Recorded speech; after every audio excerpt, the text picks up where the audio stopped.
Victor Ullmann est un compositeur qui meurt assassiné à Auschwitz en octobre 1944. Mais avant d'arriver et de terminer son parcours de vie si terriblement gazé comme tellement de ses frères à Auschwitz, il était déporté dans le camp de Terezín, qui était un camp à 60 km de Prague.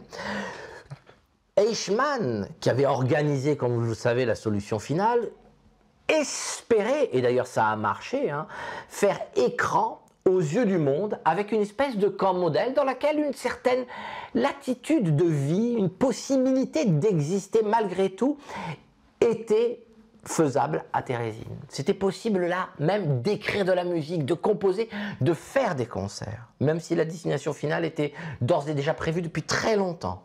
Donc quand du jour au lendemain vous étiez convoqué pour un convoi qui partait vers l'Est, sans savoir où vous alliez, c'était pas très bon signe.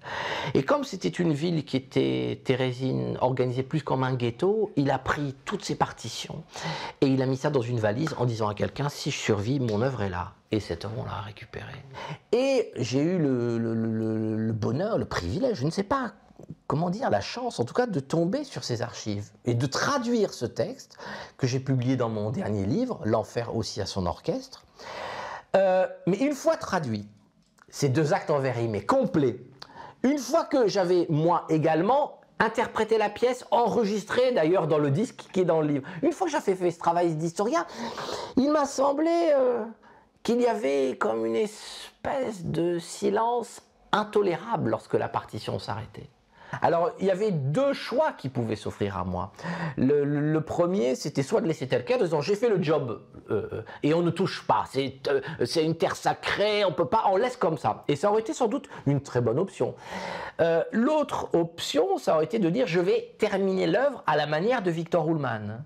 Mais là, j'aurais trouvé qu'il y avait quelque chose de ridicule. Et puis, qu'est-ce que vous faites avec 2 pages de musique pour composer tout ce qui reste à faire? Donc, quand je vous dis il y a 2 options, c'est en fait il y en a 3.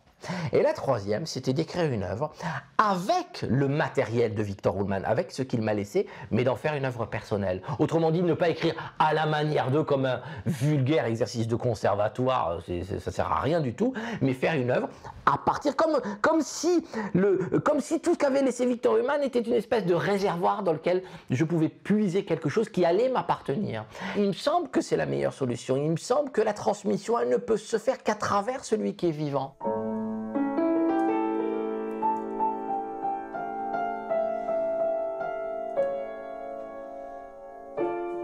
Les rescapés sont plus là, de moins en moins. Et par contre, la musique est là toujours. Et la musique a ceci de sublime qu'elle est un véritable témoignage. Je dirais même qu'à une époque où la parole peut être si lamentablement contestée, la musique, elle, est incontestable.